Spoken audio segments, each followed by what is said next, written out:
Sir काफ़ी हाल बेहाल नेपाल में देखने को मिल रहा है।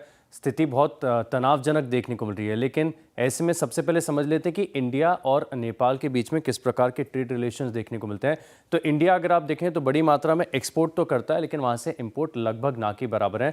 7.33 अरब डॉलर के आसपास के जो है भारत से एक्सपोर्ट होते हैं, लेकिन बहुत सारी ऐसी कंपनीज हैं जिन्होंने सब्सिडरीज बना रखी है, मैन्युफैक्चरिंग भी कर रहे हैं, मैन्युफैक्चरिंग के साथ डिस्ट्रीब्यूशन है, सेल्स भी है, इसके ऊपर बाद में बात करेंगे। लेकिन नेपाल के लिए अगर आप देखें तो इंडिया सबसे ज़्यादा इंपॉर्टेंट नज़र आता है। दरअसल अगर आप देखें तो जितना भी नेपाल का ग्लोबल ट्रेड है, इसमें आप समझ लीजिए 2/3 यानी 60-65% जो है वो कंट्रीब्यूशन भारत से यहाँ पर देखने को मिलता है। लेकिन जो कंपनीज की लिस्ट है, इसमें ज़्यादातर अगर आप देखें तो कंज्यूमर सेंट्रिक एफएमसीजी कंपनीज ज़्यादा निकल कर आती हैं।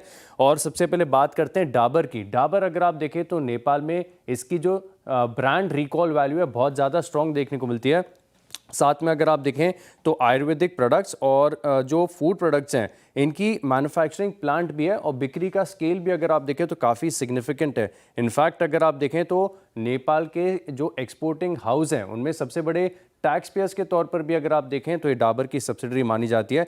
इसके अलावा अगर आप देखें तो आईटीसी, इनके पास भी सिग्निफिकेंट प्रेजेंस है। नेपाल के लिहाज से अगर आप देखें कंसोलिडेटेड लेवल पे देखेंगे तो कुछ खास नजर नहीं आएगा, लेकिन फिलहाल के लिए अगर आप देखें तो इनके पास सूर्य नेपाल के नाम से एक सब्सिडरी है, जिसमें अगर आप देखें तो जो कारोबार है तकरीबन 3300 करोड़ की रेवेन्यू है और मुनाफा 726 करोड़ का है, और ये स्टैंडअलोन आधार पर मैं आपको बता रहा हूँ। बात करें ब्रिटानिया की तो प्रेजेंस तो ज़रूर है और अच्छी खासी प्रेजेंस है बिक्री के लिहाज से, लेकिन कंपनी क्वांटिफाई नहीं करती कि नेपाल का कंट्रीब्यूशन इन प्रोडक्शन कितना है या सेल्स वहाँ से कितनी आती है, ये नहीं क्या है। लेकिन बात करें अगर आप वरुण बेवरेजेस की, तो नेपाल में जो पेप्सिको का बॉटलिंग प्लांट है, ये वरुण बेवरेजेस ऑपरेट करते हैं। साथ में अगर आप देखें तो कंसोलिडेटेड लेवल पर तकरीबन 3% के आसपास का कंट्रीब्यूशन है। सिग्निफिकेंट नहीं है, लेकिन 3% है, क्वांटिफाई करके देख सकते हैं।